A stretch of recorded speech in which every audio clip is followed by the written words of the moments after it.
আসসালামু আলাইকুম এভরিওয়ান, রামাদান মোবারক। আশা করছি তোমরা সবাই ভালো আছো এবং তোমাদের রোজা খুব ভালো মতো কাটছে। এই দিনটা ছোট্ট একটা ভ্লগ তোমাদের সাথে শেয়ার করছি। আমি গিয়েছিলাম ইফতার আউটিংয়ে আমার ফ্রেন্ডের সাথে এবং কি কি করেছি শর্ট ভ্লগে তোমাদের সাথে শেয়ার করছি।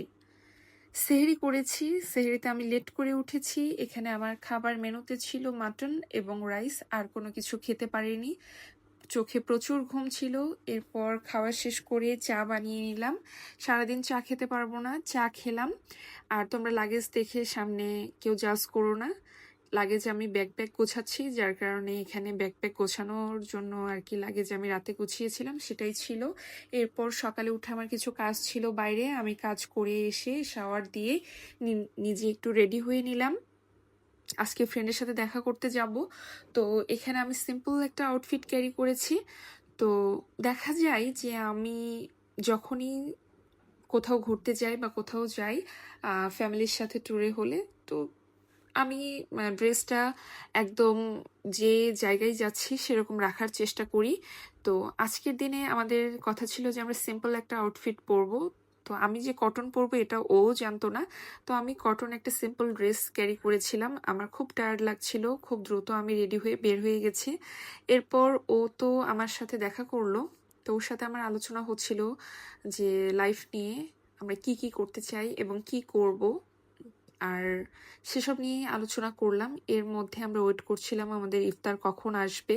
তো সেই ইফতারটাই এখানে কিছুক্ষণের মধ্যে চলে আসলো, ওরা দিয়ে গেল আর কি। তো এখানে ইফতারের প্লেটেরটা খুব সিম্পল ছিল। আমরা গার্ডেন সাইডে বসেছিলাম, ভেতরে কনফারেন্স চলছিল কোনো একটা কিছুর, যারা হচ্ছে একসাথে ইফতার পার্টি রেখেছে সাথে। তো ইফতার তারা করছিল, আমরা ভেতরে গ্যাঞ্জাম হবে বলে বাইরেই বসেছিলাম। এরপর এই যে আমরা ওয়েট করছি কখন আজান দিবে। তো কিছুক্ষণ পরে আমরা ইফতার শেষও করে ফেললাম। ইফতার শেষ করে রেস্টুরেন্ট থেকে বের হওয়ার আগে নিজেদেরকে একটু ক্যাপচার করে নিচ্ছিলাম। তো আমি বুঝতে পারছিলাম না যে আসলে রেকর্ড হচ্ছে কিনা, কারণ ওখানে ডাটা কোনোভাবেই কাজ করছিল না, আর ওদের ওয়াইফাইও ছিল না, খুব স্লো কাজ করছিল। তারপর ওখান থেকে আমরা বের হয়ে যাই এবং বের হয়ে আমরা চলে আসি শপিং করতে। কিন্তু আমার হোম টাউনে এত ওভার প্রাইস রাখে প্রোডাক্টের কোয়ালিটি অনুযায়ী, সো আমরা সেখান থেকে আর কিছু কিনিনি। ডিসকাস করে আমরা ঢাকা থেকেই দেখা যায় যে দুজনেই শপিং করি, আর এখানে আমরা তেমন ভালো কিছু পাইও না, যার কারণে আমাদের ঢাকা থেকে নিতে হয় অথবা দেশের বাইরে থেকে নিতে হয়।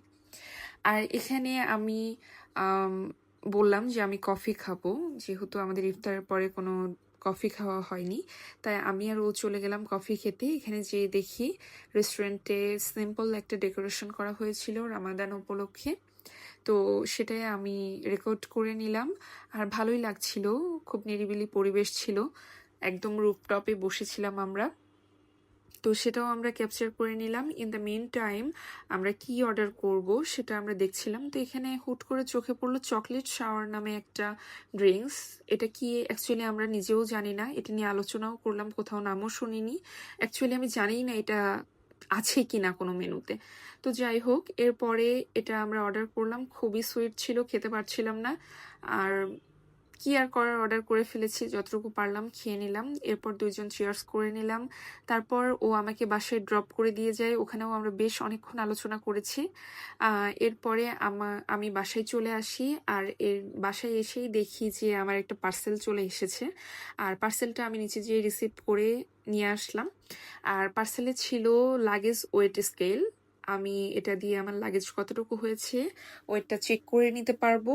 আর এরপরে আমি সেদিন বাসায় এসে আর কিছুই খাইনি, রাতও হয়ে গেল। তো আমি চাঁদকে টাটা বলে দিলাম, আর এত সুন্দর একটা লাইট আসছিল চাঁদের যে আমার রুম থেকে মনে হচ্ছিল জ্যোৎস্না রাতের মতো। তো যাই হোক, তোমরা সবাই ভালো থেকো, আমার জন্য দোয়া করো, এবং আজকের ব্লগটি এখানেই শেষ করছি। Thanks for watching, take care, bye by.